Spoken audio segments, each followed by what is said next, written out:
Hello and welcome to La Rosa Reads. I'm Denise La Rosa, and today I am sharing my June reading plans with you lovelies. Let's talk books.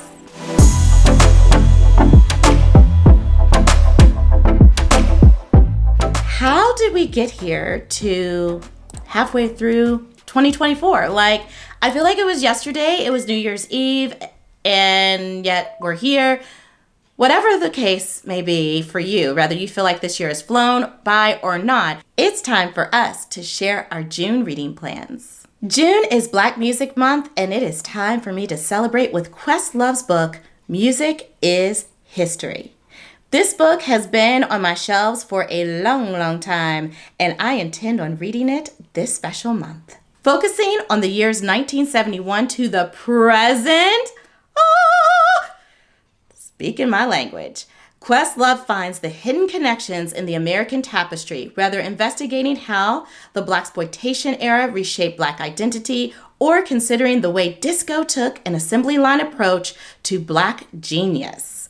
These critical inquiries are complemented by his own memories, love that, as a music fan, and the way his appetite for pop culture taught him about America. A history of the last half century and an intimate conversation with one of music's most influential and original voices. Music is History is a singular look at contemporary America.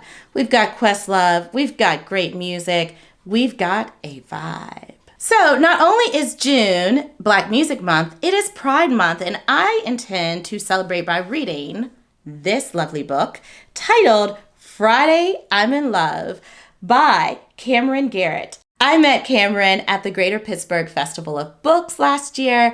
I was able to purchase this copy and get it signed by her. And can we take a moment to celebrate this cover? It is fantabulous, and I bet you what's inside is just as fantabulous as the outside. Mahalia Harris wants. She wants a big sweet 16 like her best friend Naomi. She wants the super cute new girl to like her back. She wants a break from the worrying about money, snide remarks from white classmates, pitying looks from church ladies, all of it. Then inspiration strikes. It's too late for a sweet 16, but what if she had a coming out party? A singing, dancing, rainbow cake eating celebration of queerness on her own terms. The idea lights a fire in her, and soon she is scrimping and saving, taking on extra hours at her after-school job, trying on dresses, and awkwardly flirting with her love interest, all in preparation for the coming out of her dreams. But it's not long before she's buried in a mountain of bills, unfinished schoolwork, and enough drama to make her English lit teacher blush. With all that responsibility on her shoulders, Mahalia wonders if her party will be over before it even begins. A love letter to romantic comedy, Sweet 16 blowouts, Black joy, and queer pride. Friday, I'm in Love is a novel about finding yourself, falling in love, and celebrating what makes you you. Yes, yes, yes. I am ready to dive in. It's that time of the year for me to be reading the required summer read for my job. I work at a school, and I love that we are a bunch of readers, we being the employees, the faculty, and our book, one of the books that we're going to be reading this summer is titled The Anxious Generation. The subtitle is How the Great Rewiring of Childhood is Causing an Epidemic of Mental Illness. Really speaks to me on a personal and professional level. I'm really curious about what this expert has to say about the state of mental health when it comes to our children, our young people. It is something worth our time, whether you're an educator, a parent, or just a human being in society. We need to care and wrap our arms around the young people in our lives and around us. After more than a decade of stability or improvement, the mental health of adolescents plunged in the early 2010s. Rates of depression, anxiety, self-harm, and suicide rose sharply, more than doubling on many measures. Why? The Anxious Generation lays out the facts about the epidemic of teen mental illness that hit many countries at the same time. The author investigates the nature of childhood, including why children need play and independent exploration to mature into competent, thriving adults. The author shows how the play-based childhood began to decline in the 1980s and how it was finally wiped out by the arrival of phone-based childhood in the early 2010s. He presents more than a dozen mechanisms by which this great rewiring of childhood has interfered with children's social and neurological development, covering everything from sleep deprivation to attention fragmentation, addiction, loneliness, social. Y'all, I'm not even exaggerating. I am getting anxious just reading the synopsis. Okay, I hope that wasn't the author's intent, because the author has me running scared, has me feeling like a bad parent. Like, let's hope this book serves its purpose of educating, enlightening, and giving me strategies. Fingers crossed. I love that people who know me know that I love books. And speaking of love and loving people who love me, I had a fellow colleague who is also a dear friend of mine tell me that she recently joined an in-person book club in our area and wants me to join with her. And that I did. The book that we're reading this month is titled How to End a Love Story. So here's the synopsis, you guys. 2 writers with a complicated history end up working on the same TV show.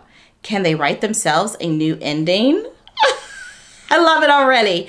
A sexy and emotional enemies to lovers romance guaranteed to pull on your heartstrings and give you a book hangover from brilliant new voice Yulin Quang. Hello. Helen hasn't seen Grant once in the 13 years since the tragic accident that bound their lives together forever. Now a best-selling author, Helen pours everything into her career. She's even scored a coveted spot in the writer's room of the TV adaptation of her popular young adult novels. And if she can hide her imposter syndrome and overcome her writer's block, surely the rest of her life will fall into place too. LA is the fresh start she needs. After all, no one knows her there, except Grant has done everything in his power to move on from the past, including building a life across the country. And while the panic attacks have never quite gone away, he's well liked around town as a screenwriter. He knows he shouldn't have taken the job on Helen's show, but it will open doors to developing his own projects that he just can't pass up. Okay, let's stop there. We've got writers. We've got enemies to lovers. We've got a backstory. We've got a good time. Speaking of time, the next book I have on my TBR for June is titled Wrong Place, Wrong Time. This fulfills Books and Lala's buzzwordathon task, I guess you would say, in June of reading a book that has a word repeated in the title. So we have wrong, and let's hope this book is right for me. Can you stop a murder after it's already happened? Hello. It is midnight on the morning of Halloween, and Jen anxiously waits up for her 18-year-old son, Todd, to return home. But worries about his broken curfew transform into something much more dangerous when Todd finally emerges from the darkness. As Jen watches through the window, she sees her funny, seemingly happy teenage son stab a total stranger. She doesn't know who the victim is or why Todd has committed such a devastating act of violence. All she knows is that her life and Todd's have been shattered. After her son is taken into custody, Jen falls asleep in despair. But I love this part, y'all. When she wakes up, it is yesterday. The murder has not happened yet, and there may be a chance to stop it. And Jen realizes that somewhere in the past lies the trigger for Todd's terrible crime, and it's her mission to find it and prevent it from taking place. This reminds me of that movie that I saw with my now husband when we were courting. We were boyfriend and girlfriend, so we're talking like nearly 20 years ago. I can't remember the title of that movie. If you can remember, let me know. I mean, I didn't give you much details, but I love that energy, like that Groundhog Day type of thing and the chance to do life over. I think we've got a good time here. So back in the day, I was a nonfiction connoisseur. I loved reading nonfiction books. Then I went through a phase where I did nothing but listen to podcasts whenever my children were babies. They were infants, then toddlers, and I had no time or capacity to sit with a book.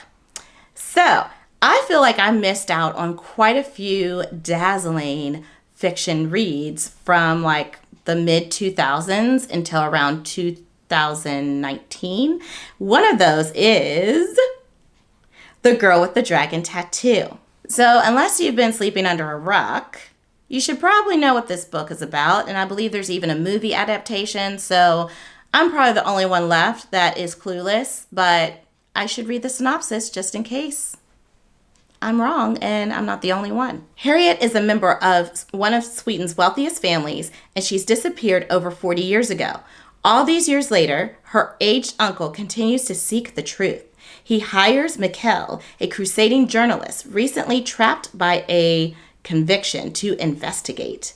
He is aided by the pierced and tattooed punk prodigy, Lisbeth. Together, they tap into a vein of unfathomable iniquity and astonishing corruption. Okay, this book combines murder mystery, family saga, love story, and financial intrigue into one satisfyingly complex and entertainingly atmospheric novel. Okay, I know the book itself, the novel, is going to be much better than that synopsis. The synopsis was just kind of like meh to me, a little vague, and a little like, I don't see what all the hype is, but I am hopeful that I will enjoy the actual novel. So there you have it, friends. I didn't realize just how eclectic my June reading plans were until I shared them with all of you. What are your June reading plans? Let me know in the comment section. And until next time, happy reading. Bye.